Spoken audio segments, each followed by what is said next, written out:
What happens when a husband doesn't argue, doesn't shout, and doesn't forgive, but simply collects evidence?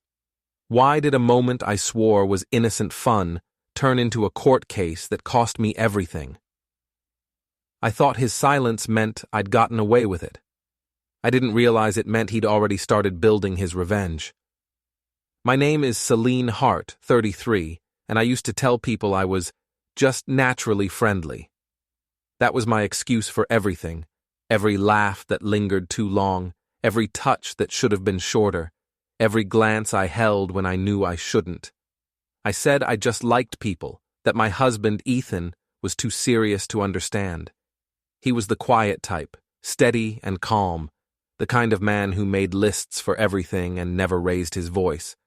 I told myself his calmness meant I could push boundaries. He wouldn't stop me. He never did. It started as harmless fun, or at least that's what I told myself. At the gym where I worked out, there was this instructor, Marco, energetic, funny, always complimenting me in a way that felt light, but carried a spark. We started joking around between classes, dancing to the music that played when everyone was packing up. Once, he grabbed my hand and twirled me, and I laughed so hard the other women joined in. Someone took a photo. It was supposed to be nothing. That weekend, the community center held a small social night. Marco asked if I'd dance with him again, for fun. I agreed.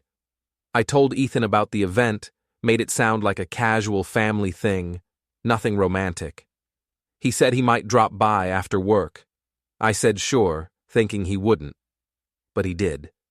The song was upbeat, the lights were dim, and everyone was cheering as Marco and I spun around, laughing. It wasn't slow or suggestive, just playful, but maybe too close. When I saw Ethan standing by the door, his face blank, my stomach dropped. I smiled and waved, pretending everything was fine. He didn't wave back. That night, he didn't ask questions. He just went upstairs without a word. I tried to tell myself he was overreacting, that he'd cool down by morning, but deep down, I knew that something in him had gone quiet, not out of anger, but out of realization. And silence, I would soon learn, is not forgiveness. It's preparation. Before we dive deeper into this story, I have one small request. Please subscribe, drop a like, comment, and hit that hype button to boost this channel so more people can discover these incredible stories. The night of the community event started out like a harmless way to unwind. I had spent the afternoon rushing around, getting ready, picking a bright red dress that made me feel fun again. Ethan had been working late all week, too tired to care much about anything. When I told him about the dance, he said he might come by if he finished early. I nodded, already sure he wouldn't. At the community hall, the lights were low and the air was filled with music. Everyone was in high spirits, parents, co-workers, even a few of my students' families. Marco was at the front, setting up speakers and joking with people as they arrived. He looked at me, grinned, and said it was good I'd worn something that matched the rhythm. It was the kind of compliment I used to crave, playful and harmless enough to deny if anyone questioned it. I told myself there was no reason to feel guilty. When the music started, Marco invited a few of us onto the floor to demonstrate some steps. I joined in, laughing as he spun each person once, twice, then let them go. But when it was my turn, he didn't let go right away. He held my hand longer, pulling me closer just enough for the others to cheer. It made me feel electric, like I was being seen again, not as a wife or a mother or a teacher, but as someone alive. After a while, the crowd started clapping to the beat. Marco twirled me, dipped me slightly, and I could hear people laughing, shouting encouragement. I told myself it was fine. Everyone was watching. Nothing about that could be wrong, right? That's what I kept repeating as my pulse raced. Someone shouted that we looked like we'd practiced. I laughed and said we were just having fun. Then I heard someone say my name. I turned and saw Ethan standing in the doorway. He wasn't angry, not at all. He was just still. His face was blank, unreadable. I froze mid-laugh, but Marco didn't notice. He spun me one more time before letting go, and by the time I turned back, Ethan was gone. The air felt different after that, heavy, almost suffocating. I left early, pretending I had a headache. Marco asked if I was okay. I said I just needed to check on my daughter. He winked, said he'd message me later. When I got home, the house was quiet. Ethan's shoes were by the door, his jacket draped over the chair. Upstairs, the bedroom light was off.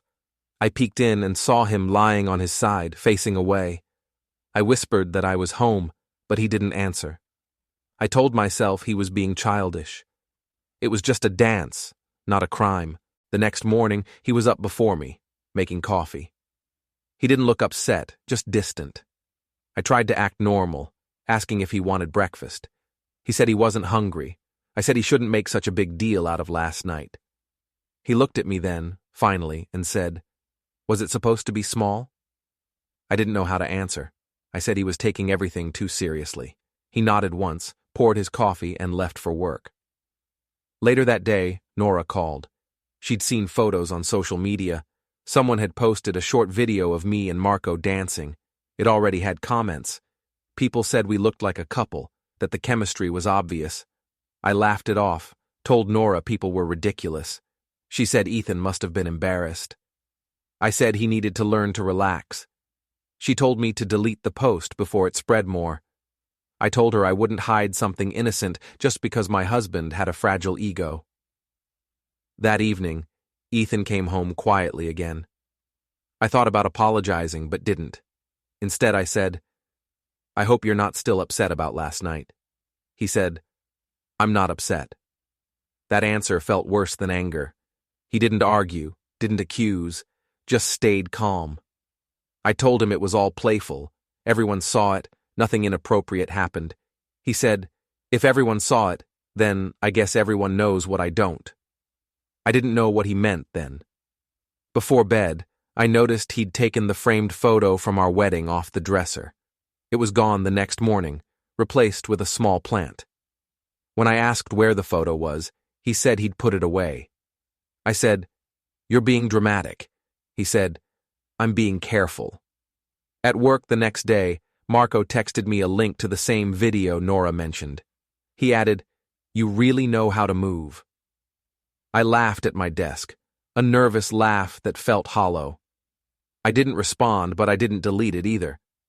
That night, I found Ethan in the living room sorting through files, silent as ever. I asked what he was doing. He said, "Just organizing things. It helps me think." Something about the way he said it made me uneasy, but I ignored the feeling. I told myself he was sulking, that he'd get over it. I couldn't see that he was already building something patient, deliberate, and far quieter than anger ever could be. In the days that followed, I convinced myself Ethan was being unreasonable. He barely spoke at dinner, barely looked at me when we crossed paths. It wasn't anger, it was withdrawal.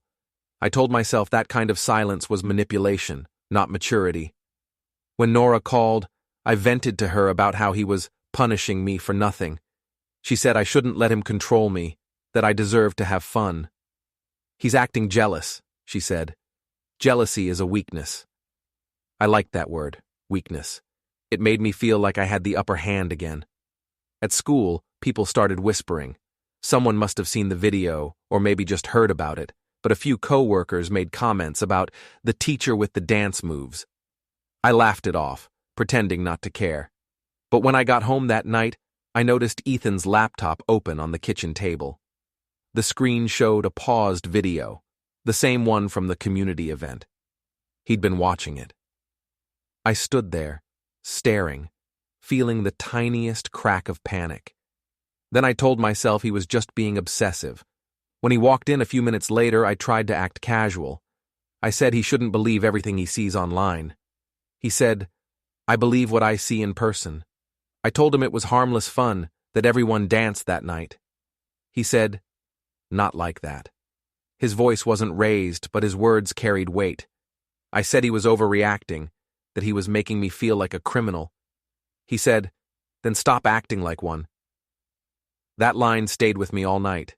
It wasn't loud or cruel, just steady.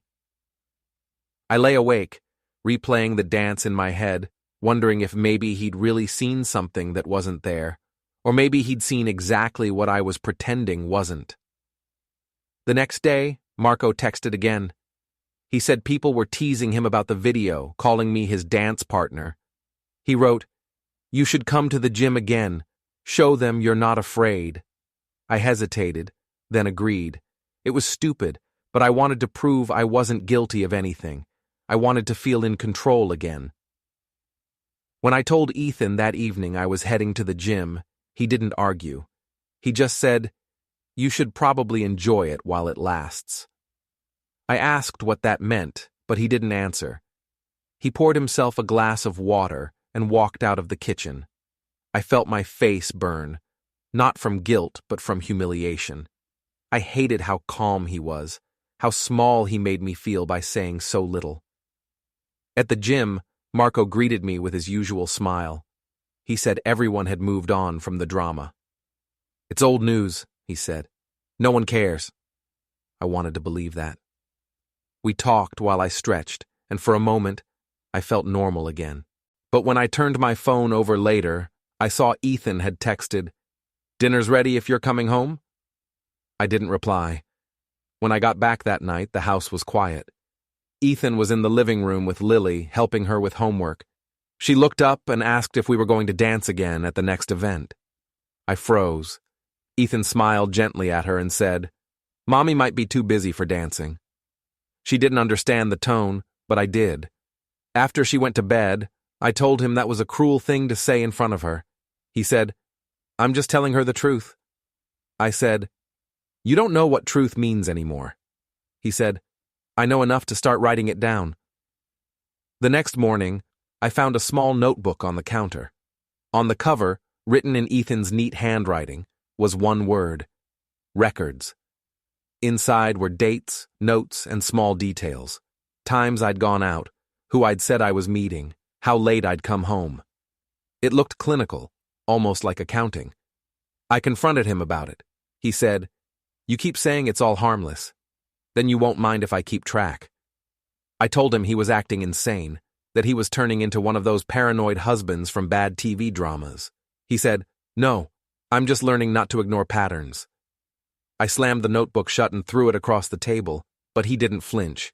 He just said, "Thanks for proving my point." When I called Nora later that day, I told her he was losing it. She said maybe I should stay with her for a few nights. I said I didn't want to give him the satisfaction. She said, "Then make him look like the fool. Smile, be sweet, and act like nothing's wrong." That advice sounded right. I started smiling more around him, laughing at small things, cooking his favorite meals. But he never smiled back. He was polite, distant, already somewhere else in his mind. That weekend, I logged into our shared bank account to pay a bill. Half the money was gone. I confronted him immediately. He said, "I moved my share. You said you wanted freedom. I'm giving it to you." I told him that was manipulative. He said, "It's documentation." That night, I couldn't sleep. The house felt foreign, like every surface had been touched by quiet judgment.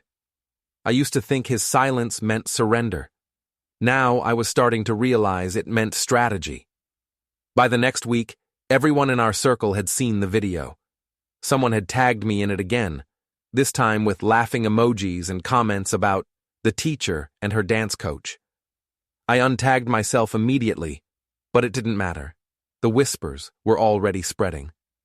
At the grocery store, one of the other moms gave me that polite half-smile people wear when they already know a story.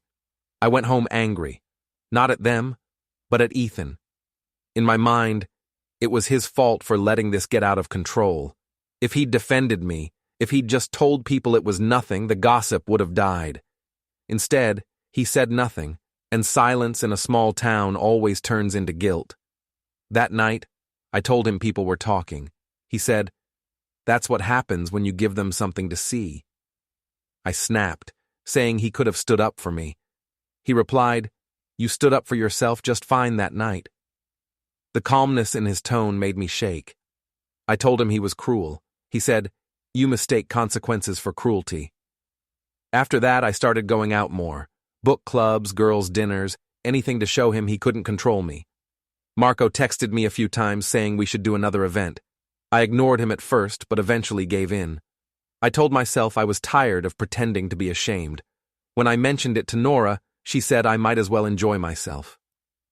"If he's going to punish you either way," she said, "you might as well earn it." At the next event, Marco and I kept our distance at first. But people egged us on, joking that we should give the crowd what they came for. The lights were low, the music upbeat, and I felt that same thrill from before. We danced, nothing slow or intimate, just lively, fun. But I noticed phones again. Cameras pointed our way. I told myself not to care. When I got home, Ethan was waiting at the table. His face looked calm, unreadable. He asked if I'd had fun. I said yes. He nodded and said, "Good. You might want to check your messages." I went upstairs confused and opened my phone. There were new notifications, a video from tonight's event already posted online. The caption read, "She's at it again." Hundreds of views. I stormed downstairs and demanded to know if he'd shared it. He said, "You don't need help sharing. You do fine on your own." I told him he was humiliating me by not defending me. He said, "You're doing that yourself. I'm just keeping the record." The next morning, I found his wedding ring sitting on the counter beside his keys. I asked if he'd lost it. He said, "No. I just stopped wearing symbols that don't mean anything anymore." My chest tightened. I said he was being dramatic. He said, "Not dramatic. Careful." Then he walked out the door. I tried to play it off, told Nora he was trying to guilt-trip me. She said maybe he was bluffing, trying to scare me into behaving. That word, bluffing, gave me comfort. But later that day, when I logged into our joint credit card account, his name was gone. The account had been changed to mine alone. He'd separated everything quietly. 2 days later, Marco showed up at the school, saying he wanted to talk. I panicked, pulled him aside, and told him never to come there again. He laughed and said, "Relax, I'm just saying hi." But I could see a shift in his eyes, a flicker of embarrassment. The rumors had spread to him too, and now I wasn't flattering to be associated with. After he left, my principal called me into the office. She said a few parents had voiced concerns about professionalism. I told her it was ridiculous, that it was just gossip. She said she hoped so. That evening, I got home to find Ethan helping Lily with a school project. They both looked peaceful, like I was intruding. I said I'd help, but Lily said Daddy already had it handled. She smiled up at him the way she used to smile at me. For the first time, I felt something close to panic. After Lily went to bed, I told Ethan we needed to talk. He said, "We've been talking, you just don't listen." I asked if he was planning to leave me. He said, "I don't plan. I prepare." I told him he was being heartless. He said, "No, just honest." When I checked my phone before bed, I saw a new message, from a number I didn't recognize. It was a screenshot of an email thread between Ethan and a lawyer. The subject line read, "Consultation, Divorce and Custody Inquiry." My hands went cold. I ran downstairs and asked him what it was. He looked up from the couch and said, "Proof that I'm not bluffing." I said he couldn't do that over a video, over something meaningless. He said, "It wasn't meaningless, it was public." I tried to grab the phone out of his hand, but he just set it down calmly. "You wanted attention," he said. "Now everyone's watching." Then he got up, walked past me, and went upstairs. For the first time since it started, I realized I might have finally gone too far. And the worst part was, he didn't even seem angry anymore, just certain. The next few days felt like standing in the middle of a slow-moving collapse. Everything looked normal on the surface. The house still clean, Lily still going to school, Ethan still leaving at the same time every morning. But underneath, something irreversible was taking shape. I could feel it in the way he didn't look at me anymore, how he spoke to me like a neighbor instead of a wife.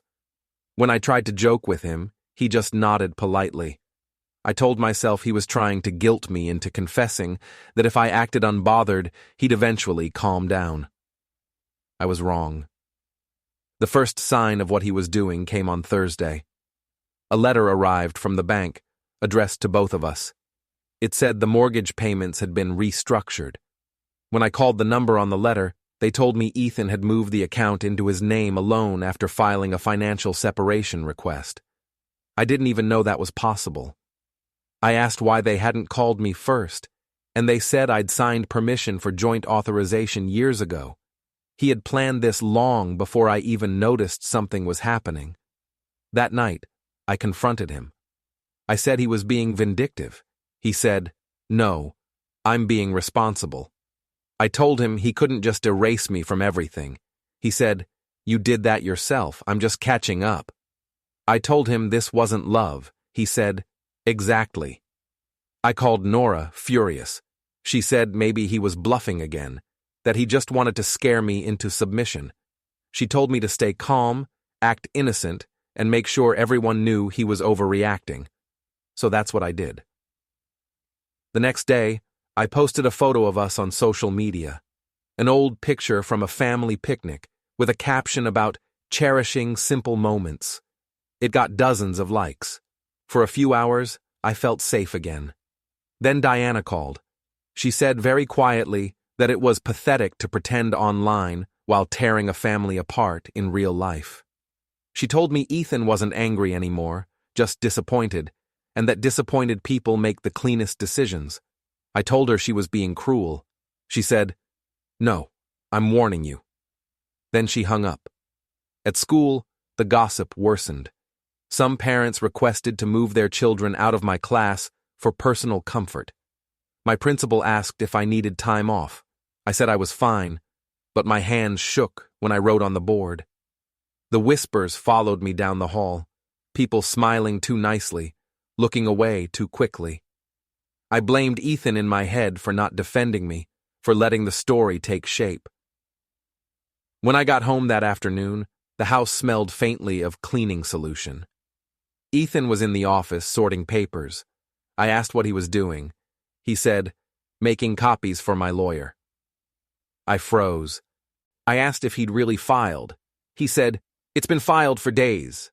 I demanded to see the documents. He said, "You'll get your copy soon." I told him he couldn't take Lily from me. He said, "I'm not taking her, I'm protecting her." I called Nora again, crying this time. She didn't sound as sure of herself. She said maybe I should apologize just in case things got worse. I said he'd never accept it now. She was quiet for a moment, then said, "Maybe he's not supposed to." 2 days later, I found out just how far things had gone. A courier came to the door with a thick envelope. Inside were court documents, petition for divorce, custody motion, and a detailed timeline of events contributing to marital breakdown. Each entry was dated and supported by supplementary media. He had included screenshots of messages, public posts, even a printed still image of me and Marco mid-spin from that video. My own laughter was frozen on the page like evidence of guilt. I couldn't breathe. I called Ethan at work, but he didn't answer. I drove to his office and waited in the parking lot until he came out. When he saw me, he didn't look surprised. I asked why he was doing this to me. He said, "I'm not doing anything to you. I'm done letting you do it to me." That night, I stayed at Nora's. I showed her the papers. She went pale, reading them. "He's serious," she whispered. "He's not even angry. That's the scary part." I wanted her to tell me it would be okay, but she didn't. She just said, "You really shouldn't have danced like that. Not with everyone watching." When I came home the next morning to grab clothes, the house looked smaller somehow. Ethan had taken down our wedding photo from the hallway. Lily's room was untouched, but in the corner of the living room were 3 labeled boxes: documents, photos, keepsakes. His handwriting was neat and calm, like all of this was routine. I wanted to scream, to throw something, to make him feel the chaos I felt. But when I looked at him sitting there, serene, focused, unshakable, I knew it was useless. He'd already won, not through anger or revenge, but through control.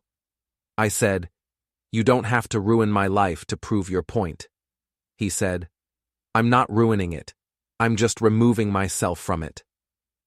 And as I stood there, surrounded by the quiet hum of the refrigerator and the distant sound of Lily's laughter echoing from another room, I realized something painful. He'd taken everything from me without ever raising his voice. The first court date was a Tuesday morning, gray and cold. I remember sitting outside the courthouse, clutching my bag so tightly my knuckles hurt. Nora came with me for support, though she barely spoke. I kept saying it was all a misunderstanding, that Ethan was turning something innocent into a scandal. She didn't look convinced. "Just stay calm," she said. "Act reasonable. Judges like calm people." When I walked inside, Ethan was already there with his lawyer. He looked put together, calm in a dark suit, like he was going to work, not dismantling a marriage. He nodded at me politely, but didn't smile. His mother sat behind him, straight-backed and proud. Seeing her there made me want to scream. I wanted to tell her she had no idea what actually happened, that she'd only heard his version, but something in her expression stopped me. It wasn't anger. It was certainty. When the judge entered, everyone stood. The proceedings began slowly, with facts and forms and polite tones. My lawyer tried to frame things gently, calling it a marital misunderstanding exaggerated by social exposure. But when Ethan's lawyer started speaking, the tone shifted completely. He described a pattern of public disrespect and emotional negligence, citing evidence I didn't even know Ethan had, copies of messages, bank transfers, and photos I thought were deleted. He spoke clearly, calmly, using words like documentation, timeline, and child impact. Then he showed the video, the one of me and Marco dancing. The lights dimmed slightly as it played. The sound of my laugh filled the room. I stared down at the table, my face burning. It wasn't explicit, it wasn't even long, but in that context, it looked damning. My lawyer tried to object, saying it was irrelevant, but the judge allowed it. "This demonstrates public perception," he said, "and perception affects the child's environment." When the lights came back on, I looked at Ethan. He wasn't gloating. He just sat there, calm, hands folded, as if none of this was about revenge, just procedure. That somehow made it worse. I spoke next. I said I was sorry if things looked wrong, but it wasn't what people thought. I said Ethan had always been controlling and distant, and that the dance had been my way of feeling like myself again. The judge asked if I considered how it might appear to my daughter or community. I said I hadn't expected anyone to film it. He said, "That's part of the problem, Mrs. Hart. Actions that require secrecy rarely withstand daylight." When court recessed for lunch, I approached Ethan in the hallway. I asked if he could at least talk to me privately before the next hearing. He said, "Everything that needed to be said is on record." I told him he didn't have to destroy me like this. He said, "I didn't destroy you. You just finally stopped hiding from the reflection." Then he turned away to speak to his lawyer again. That afternoon, the judge issued a temporary custody decision. Ethan was granted full custody, pending further review. I was allowed supervised visitation twice a week. The words felt like glass cutting into me. Nora squeezed my hand, but I barely felt it. When the judge added that Ethan would have full financial control of joint assets until the case concluded, I almost laughed.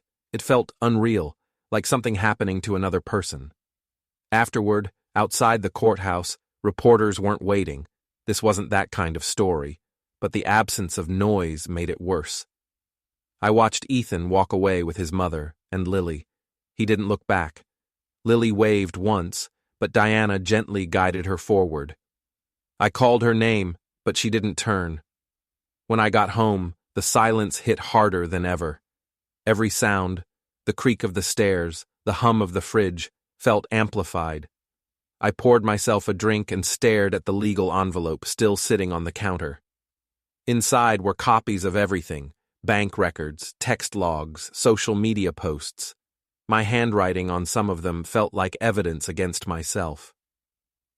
Later that evening, Nora stopped by with takeout. She said, "You need to think about what you want now.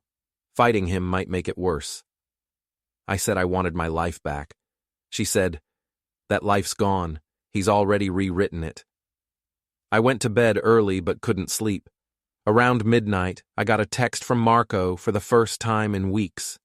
It just said, "Sorry you're going through this." I didn't mean for it to blow up. I didn't respond. For once, I couldn't find words that sounded like excuses. The next morning, I drove by Ethan's mother's house. Through the window, I saw Lily eating breakfast, Ethan beside her, calm as ever. They looked peaceful, like they'd already moved on. I sat in the car for a long time, watching, feeling something between rage and grief. When I finally drove home, I realized what he'd done wasn't revenge. It was erasure, quiet, complete, and deliberate. He didn't ruin me publicly. He simply removed me, like I was an error corrected in a ledger. And that was what made it unbearable. He'd ended our story without raising his voice once.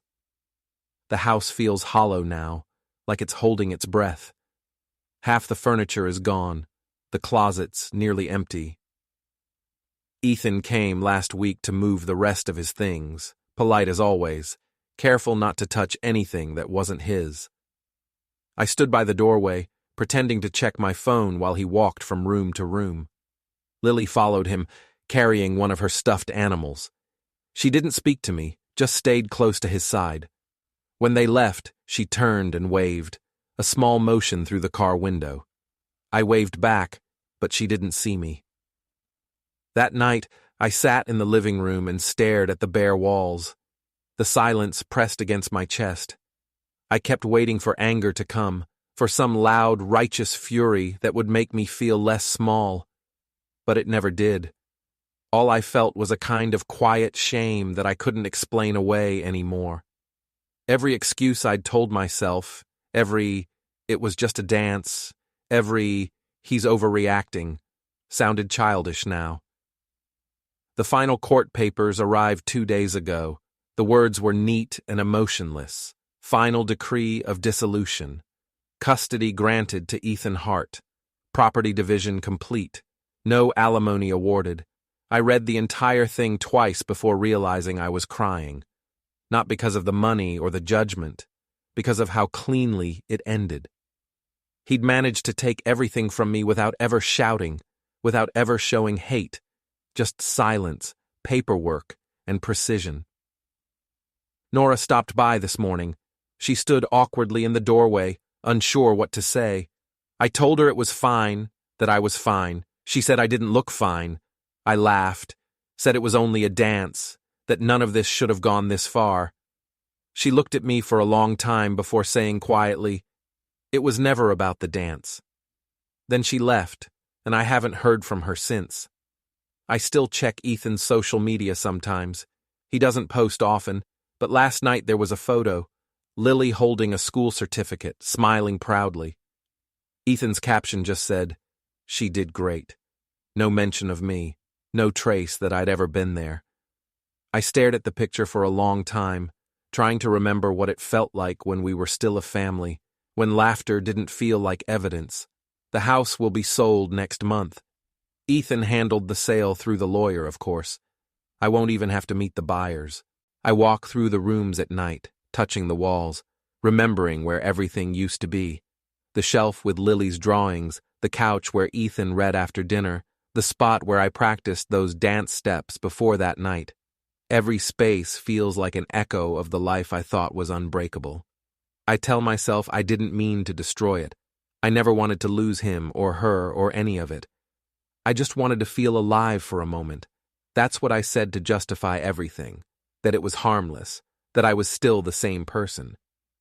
But maybe that's the real lie. Maybe I stopped being that person long before he walked out. This evening, I found one last thing. Our wedding photo, the one he took down weeks ago. It was tucked inside a box labeled miscellaneous. In it, he's smiling at me like he used to, calm and certain. I whispered that I was sorry, though I know he'll never hear it. I sat there for a long time, staring at that frozen version of us. I kept thinking how easy it was to lose something solid, not through violence or hatred, but through tiny choices disguised as jokes, as fun, as freedom. I said it was just a dance. Now, it's just an ending. Don't forget to hit like, subscribe, and turn on the bell so you don't miss the next story. Write in the comments from which city you are watching.